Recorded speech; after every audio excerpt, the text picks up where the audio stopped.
What's going on, family? Welcome back to another week and another episode of Unscripted. I'm your host, Akeem Haynes. Just want to give a quick thank you to all of our listeners who take the time to listen to the podcast each week. For those who have taken the time to leave a rating and review of the podcast, we appreciate it. It means a lot. So, without further ado, let me introduce this week's guest on the show. This week, my guest is eeeae3d06d6f490c4428e85e4e6a8a. It's funny, I knew Ashad for quite some time now. We used to compete back in the track and field days, right? But to see where he is now and what he's doing is just remarkable. So Ashad is a cinematographer who has quickly made a name for himself with an edgy contemporary style with his visual creation. But this wasn't always the case, as I said before. Originally from Trenton, New Jersey, Ashad knew that if he was going to make the most out of his environment, he was going to have to make the most out of every opportunity that came his way. Heavily involved in sports, growing up, a mentor and coach encouraged him to try track and field, and that's what he did. So from there, he worked his way onto the University of Rhode Island track team, where he quickly made a name for himself, breaking almost every record before his departure, if I did my Googles correct. After he left the university, he decided to try running at the professional level for a few years. After a trip to Brazil, a specific scenery sparked a thought in his head that made him want to capture the moment and the images that he saw. A few years later, he decided to make a decision that would change the trajectory of his path. He stepped away from competing as an athlete and went to helping athletes behind the scenes. He became a coach. Shortly after his coaching stint, he took a position to help create a school athletic program. It's kind of funny. He only picked up photography like 5 years ago, right? So just hearing how he got involved into this field is just so interesting because you gotta check out his stuff. When he picked up the camera to develop his skills, he just reached out to people, right, and offered his skills and his services, and it just got better and better and better until one day he found himself working with Toby Nwigwe, right? If you know Toby is, man, he's one of the hottest rappers out right now, right? And Ashad is the part original creator of the weekly show that Toby used to do called Get Twisted Sundays. I'm not sure if he still does Get Twisted Sundays. I mean, I'm probably sure he does. He got a lot of traction from it. But if you haven't heard of Toby Nwigwe, go ahead and check it out. The man's a lyrical machine. But Ashad was the original guy shooting those shots, at least for the first couple episodes there. But if you are an up-and-coming photographer, videographer in the digital space, man, Ashad drops a lot of advice and wisdom and gems in this episode that I think you'll really get a lot from. And also just his all-around knowledge of life. This conversation I truly enjoyed. I haven't chopped it up with Ashad in a while, but it was good to hear his voice, good to hear from him. But before we go, if you would like to support the podcast, there are 2 ways that you can do that, and we will be appreciative of either way. The first way to do that is to head over to Apple Podcasts and Apple iTunes and leave a rating or review of the podcast. That would go a long way. The second way is a small donation to the podcast through PayPal. All donations will go towards getting better sounding microphones and other essential items to continue to create the content for you, our listeners. And you can find that link in the show notes. So I just want to say thank you again for tuning in. Thank you again for listening. Thank you for sharing. And without further ado, enjoy this week's episode with Ashad eeeae3d06d6f490c4428e85e4e6a8a. What's going on, my guy? Can you hear me? What's going on? Man, not too much, man. How's things on your end down there? Everything's great, man. I can't complain, bro. Hey, how's the weather down there, man? It's usually hot around this time, huh? Yeah, man, it's been pretty good. That floating between those 70s and low 70s, high 80s. So on a few more weeks until it's consistently 80 and 90. Yeah. Well, man, I'm looking forward to this, man. I want to get into a whole bunch of things, but I want to start here, man. This is a loaded question. I think 2020 was an interesting year, to say the least, depending on your perspective on that, man. But I want to get your take on it. from three different points of views. One, from a mental standpoint, how did you navigate through the day to day, right? Your routine changed a bit. Mm-hmm. Business standpoint, right? Because even though you're kind of social distancing behind the camera, it's still a little different, Yeah, right? yeah. And a third and final standpoint, man, in information, right? We were hearing so much things from the news, about the virus and where it was going and so many things happening um, around the world, man. What, how much did you feed into the information of what was happening, and how much did you say, man, I got to turn the TV off a little bit? Yeah, yeah. I don't know. I just, it was definitely a challenging thing.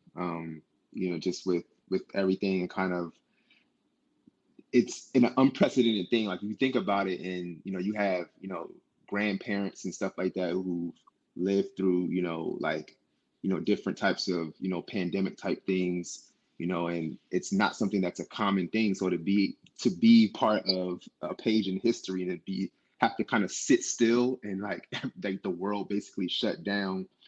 I was more so from a mental standpoint, more so just counting the day, counting every day as a blessing, and just trying to just really try to, um, you know, keep some type of sanity. I think that mental part and just kind of like the overflow of information kind of played hand in hand. Um, because then there was also the side that you're in tune and you're kind of listening to everything and watching everything on TV. All of the kind of the media driven kind of information. It definitely played a big role in just like my subconscious. So it'd be times where I Mm-hmm. would just like, big thing for me was like sleeping. Like when I would go to sleep, I would have these like weird dreams, and it was directly stemming from just the overconsumption of just all of this, information, that you would see on TV or on social media, the death numbers and all this stuff like that. You tend to kind of consume that, and at some point, you have the things that are in the front of your mind, but at the same time, there are things in the back of your mind that sometimes you don't even know are there. So and they kind of come up at random times where you least expect it. So, Mm-hmm. so I really had to kind of like kind of turn the TV to different channels and kind of consume different things just to kind of get my mind away from that, and just kind of keep my mind open and and keep my sanity to say the least. Yeah, man. Because I think so many times people as well too, especially at the height of everything, it was so much information that even if we didn't want to think about it per se, our subconscious was still rolling and still working. Mhm. For But sure. I know fitness is one thing you're definitely big in, man, from the sports days, man. How what were you doing to get that physical release during that time? Because I'm assuming I know up here gyms were closed down. I'm assuming it was the same down there. Yeah, yeah. So the gyms, so obviously it just with everything, like Texas was a bit more kind of like lenient. They had been lenient with everything with everything. So like even the gyms closed down like after, like a lot of gyms closed down after like a lot of the other states kind of closed down. So Yeah. like I was still going to the gym. I just was masked up and stuff like that. And then when it got really bad, when everything kind of shut down, I was just trapping in garages and going to the park and things like that, just trying to get out, and kind of move around, So that's kind of like for me that was one thing that definitely kind of helped my mental and just staying active. And this is crazy, like I know that COVID, really had some damaging effects on a lot of people, but this is one thing that I truly believe in, like people who are like physically fit and taking care of themselves, like, I feel like you're in a better position to kind of handle some of those things. Yeah. So I would tell people like, yo, if you can try to at least go out, get a run in, ride your bike or something like that. Obviously be safe with it. But I feel like, for me, again, like that physical fitness and being able to get out and do my daily routine, kind of switch it up a bit, but still do my, get my workouts in on a regular basis. It really kind of helped me fit both physically and mentally. Yeah, man. I think when we talk about the trinity of things, it's mind, body, and spirit. And it's Yes. definitely one of those things, man, where as stressful as environments can be, and we all have to be safe, man. It's definitely important that we get that physical part in, man. Yeah, But man, I want to go back to before behind the camera, man, because I've always felt that as a creator, right, a lot of inspiration comes from, upbringing and experiences. Now, if I did my research correctly, man, New Jersey, Trenton, New Jersey, right? for sure. Yes, sir. Walk, take me back to those days, kind of just growing up, man, because Jersey isn't the easiest state to grow up in, man. Because I'm sure you've seen a lot of different things. Yeah, man. So yeah, man, childhood living, man. So yeah, grew up, born and raised in Trenton, New Jersey. In the projects, man, project kid, so yeah, man, like growing up, like I was in a very crazy environment as far as like outside of the walls and the door of my house, like Yeah. I'm in the hood, and and just kind of like just seeing everything, man, as a kid, just kind of being around like a lot of violence, seeing a lot of violence, and things like that. But my parents, God bless my parents, they really did a good job at, keeping my sister and I sheltered, and raising us the right way. Early on, my dad put me in sports. So, growing up, I played a lot of basketball and football. So that kind of really kind of kept me kind of out of the streets and kind of getting into, the foolishness that it was so easy to kind of get in being in that environment. So that's kind of how I got my start into like really, being an athlete and, loving sports. So yeah, man. It's it's always interesting, man, because you know, no matter how great of a job our parents can do, they can't keep us from everything. You know what I'm saying? And so being in sport is always something, well, not even sport, but anything that is conducive Mm-hmm. to help keep you in the right state, man. But I know every time that I'm in Jersey or visiting in the New York area, always see a lot of murals, right? Mm-hmm. A lot of paintings, a lot of things of that nature, man. And that's someone portraying their art and what's inside their head, man. I Mm-hmm. heard a sentence, and I want you to explain this to me. Even at the beginning stages, maybe you kind of discovered that as you were playing sport, but there was a term that came with you that I read that said edgy contemporary. Mm-hmm. What does that mean? Again, this is a product of kind of like my environment. Like that edgy part is just kind of like, where I was born, kind of like what I was raised around. Just kind of like life on the edge. Never know, when you're stepping out the house or walking around a corner, what you're gonna see. You know what I mean? So you just kind of like got to be on your toes and keep your head on the swivel. So, that I kind of have taken that into like what I do now as an artist, and kind of like meshed it into like just more a refined kind of look on life. Because again, like I feel like my development and transformation, like I was very rough around the edges as a kid, Mm-hmm. and even kind of going up through high school and things like that. And it wasn't until I got outside of that, outside of my environment, living in Jersey, and was able to go to college out of state, and to be an athlete and running a circuit and experience the world in different countries and things like that, where I was starting to have a different outlook and appreciation for life, and kind of see things through a different lens. So it's just a manifestation of both of those things kind of coming together. Man, let's go to high school, right? Because again, you're probably running track after school, probably running club track because sometimes you got to do high school track, then you got to do club track, Yeah. right? What was a day to day like for you during those times, man? Because I think sometimes athletes get labeled as this is what they can do, this is what all that they can do, but Mm-hmm. you also had that piece to you, and this is why your work right now, man, from the visuals that I've seen, is just on another level. So I'm Mm-hmm. wondering, did that creative mind to always create? Uh, did that originate something that you saw in high school? I know you said traveling later down the road, but where Mm-hmm. did that start for you? Because you got to balance, hey, I could get a scholarship here, but I also have this other gift. How did Yeah. you handle both of those? So it's funny, man. Like I've never really been. I never was an artsy person, kind of growing up. Like I've always been like I like to say like I've always been like a jock, like quote Yeah. unquote. Like I've always been into sport. Like sport has always been my life.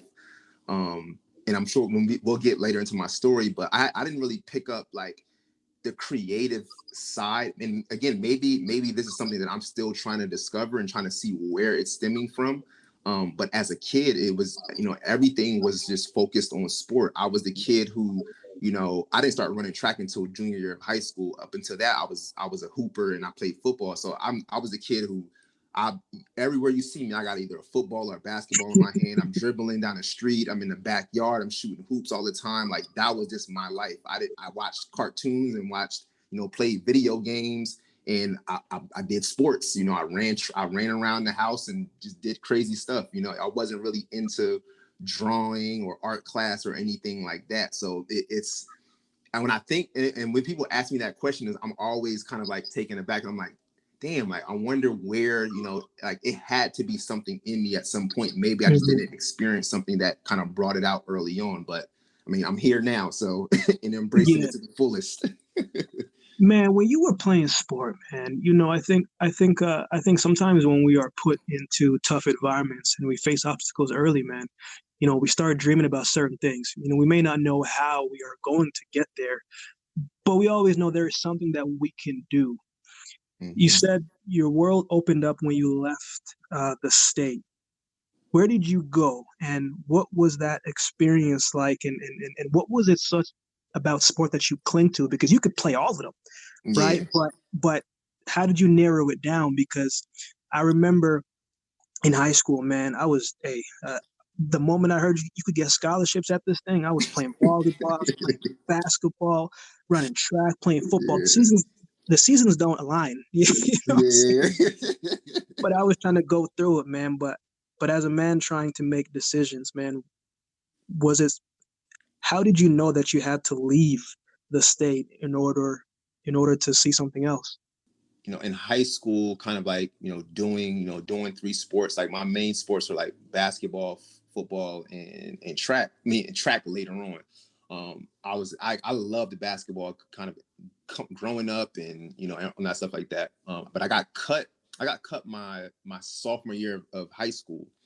So once basketball kind of like I got cut and I was on a team, then I kind of I was searching to find something. I was still playing football. I was pretty good at football. I just didn't see myself like playing football like beyond high school. So at the time I had some friends who like, playing football, but then they were also running track.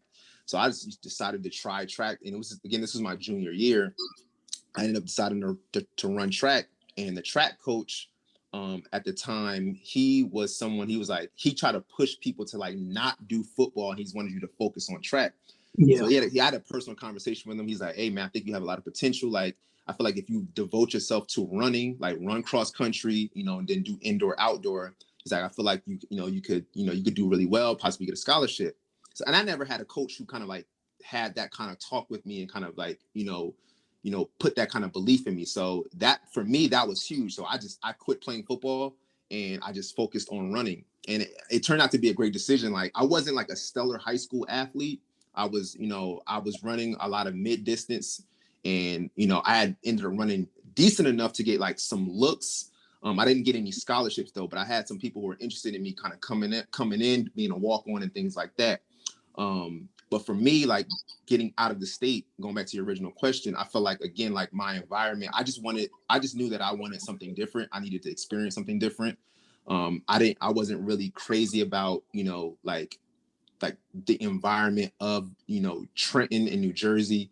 And then also too, it was a couple coaches who kind of gave me an opportunity to say, hey, like, we don't have a lot of money. Like we can kind of put you in this situation. And if you prove yourself, you can, perhaps get a scholarship. So I just kind of took that chance and I ended up in Rhode Island at the University of Rhode Island. So, they took a chance on me, and I got accepted to a bunch of schools. My dream school was Ohio State. I got accepted there. But when I sat down with my parents and kind of really thought about the process, I was like, I felt like University of Rhode Island was going to be like the best fit for me. And, to this day, I still feel like I made the right decision in going to that school. Okay, man, by any means.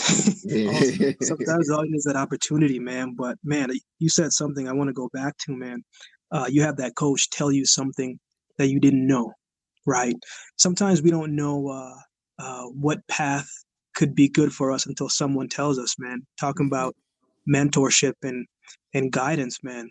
For sure. Growing growing into that space, man. Yes, your parents put you, they did the best that they could, man. But what was going through your head when someone else who probably didn't know you that well said something else, man? Because again, where you come from, man, it's people don't really tell you that they believe in you, so to speak, right? So Hmm. what even maybe looking back now and thinking about all the people who said something to you that you didn't see in yourself, man. Uh, just reflect and tell me what that felt like, man. Because again, your parents know you and they're doing the best that they can. But to have someone who doesn't live in your household telling you, look, man, there's some opportunities here, right? What Hmm. was that like? Yeah, man, it's a crazy feeling. And like now, at my age now, and I often like go back and think about that and just kind of like in like up until this point in my life being, because I coached, I coached college kids for 5 years. I've worked in the school system. I've taught, elementary school, middle school kids, and I've, coached them as well. When I think about my personal, journey and being a kid like that, like when you hear someone, you know, that you don't know, but you look at them in a certain light, kind of, pour into you that way, it's uplifting, like and every kid is different, right? Like some Yeah, kids, it takes more than others. It takes more than others because, you may have someone who is not used to it and they have, a even rougher situation where you got to pour more into them. But for me personally, like, I really, my high school coach, I looked up to him because I knew the work that he had done and kind of some of the people that he's coached in his career. So for him to kind of say that to me, it just really gave me, a lot of the confidence that I needed at that point in my life to, to want to do well, every day at practice. You go out, how high school is, yeah, like you said, you're really literally running every single day, all day long. It's like, it's crazy, so to kind of have someone to kind of pour in you and just tell you that they believe in you, they believe in your talents, and that they feel that you can do something well. It's full circle because like when I kind of like graduated college and started running on the circuit and was running well, and I was training in Jersey at the time. And like my high school coach would come to the track sometime, and it was just like a great feeling to kind of like look him in the eyes and be like, "Hey, Coach Jennings, like, thank you for everything you did. Like, I really wouldn't be here if it wasn't for you, because like you really hmm, kind of like sparked that light that helped me get to this point, you know." So, man. and it also too, I will say, like, him talking to me, like him getting me into the sport, and then just kind of like the conversations having with him during my 2 years of running. Like, man, when I went to college, my first year of college, dude, like I was the most cockiest person in the world, man. I was on the track talking all the crazy nonsense to like the upperclassmen, talking about I'm gonna smoke them and stuff like that. It really kind of like it helped my, my confidence, even going into a space where I didn't really know what to expect, but I just knew that I felt that I had the talent. And again, like that confidence really led me to, like, to this day I hold probably every sprint record at my school, so Man, no, I felt that, bro, because it was the same thing for me. I had a teacher named Ken Rose who who uh, who said, "Man, I think you can go somewhere in track and field." But Mhm. I didn't really want to run track and field, right? Because let's be honest, man, Mm. track is the only sport that's every other sport's punishment. You know what I'm saying? Like you got to Yeah. run every single day. But I think sometimes, man, especially as a young person, right, you don't know what else is there for you until someone tells you. And then it's up to you to be able to receive that information and take it. Hmm. Because, man, not everybody has your best interest at hand, man. Yeah, So yeah.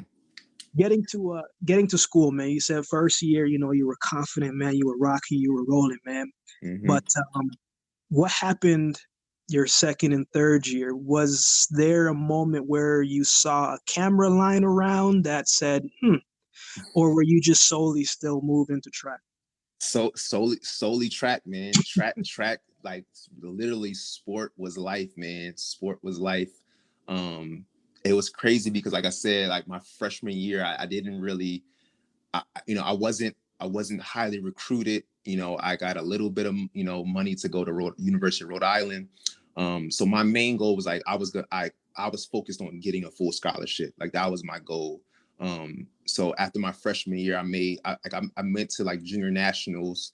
I ran really well my freshman year, and then I ended up getting that scholarship going into my sophomore year.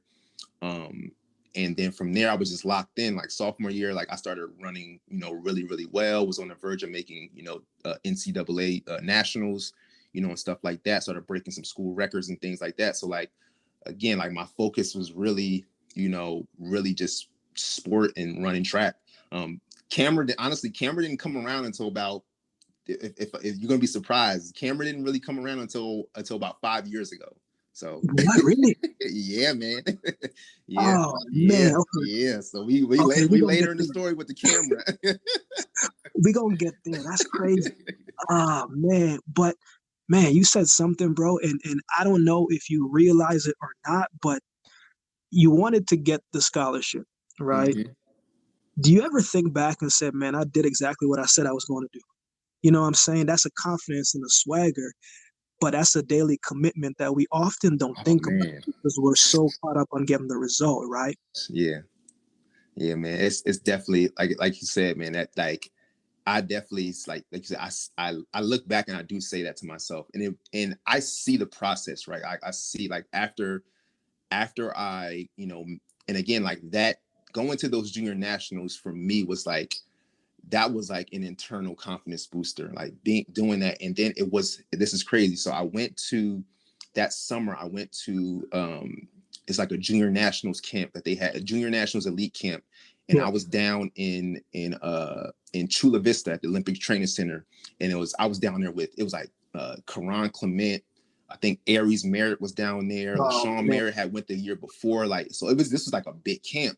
Yeah. And I remember, I forget the coach's name that was there, but this was another guy who like, so I'm down there, we're doing the daily drills. And he said to me, he's like, son, what are you running at up there? And at the time they had me running like a lot of 400s and 500s. And he's like, you running a 4 and a 5? He's like, you need to drop down. You need to start running a 1 and a 2. So I went back, and this is crazy. I got to tell the story. So I went back. I had my pamphlet over the summer. I was grinding because like he was something to do. He's like, you have some potential to really run sometimes in the 1 and the 2. So I'm grinding out, doing all this stuff he's telling me over the summer. I went back to school, gave the playbook to my coach. Like, hey, coach, like I met this the coach. He gave me the playbook. This is what he said I should be trying to do. My coach wasn't trying to hear it. And as a coach, I look at it too, like you got another person telling you how to program, Yeah. like I'm not really listening to that. But I still was kind of keeping some of the stuff in the programming that we were doing, just from a technical standpoint. And it was crazy. So like we got to conference championship, and I'm telling him, like, we made a bet that like the week before, he's like, Ajapong, he's like, we want you to run the 4 and the 2. What do you think about that? I was like, coach, I really want to run the 1 and the 2. He's like, if I can run the 1 and the 2, like, please put me in those events. He's like, all right.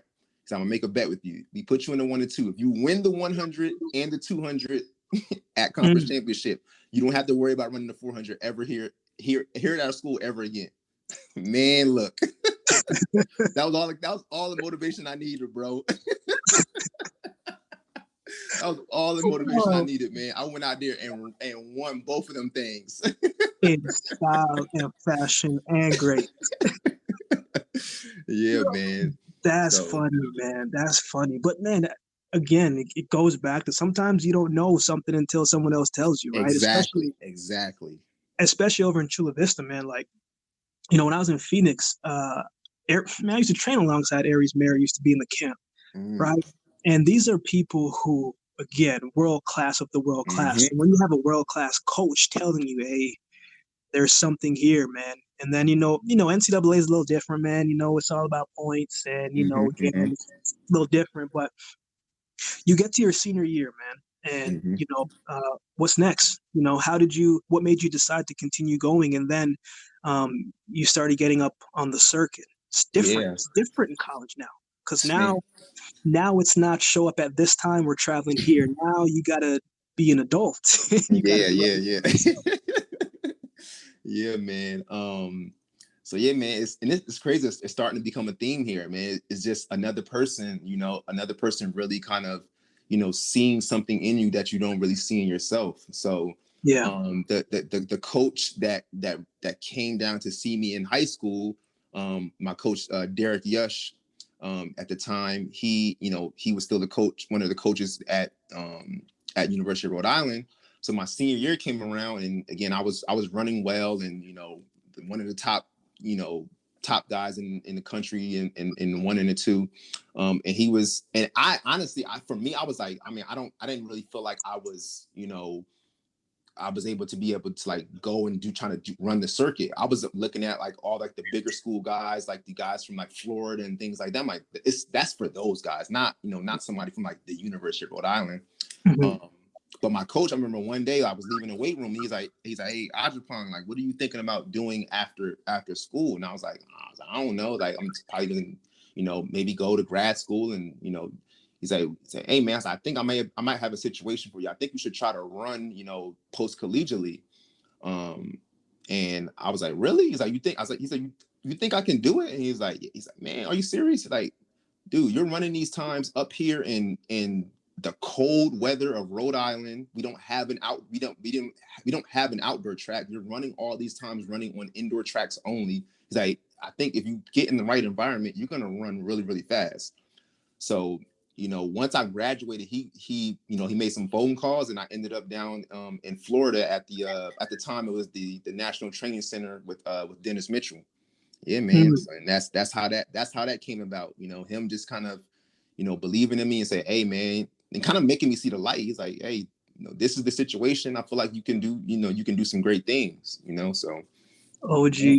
OG, OG Dennis. OG Dennis, yeah. Man, it's kind of crazy when you think about it, bro, because you were doing all this, in that New York winter time, man. Yeah, bro. So something must have came from within, man. And maybe it's a reflection as you answer this next question, man. But did you have a chip on your shoulder coming in, or did you develop that? Definitely had a chip on my shoulder. And again, I think it's a bit of a chip, and it is also a bit of a swag.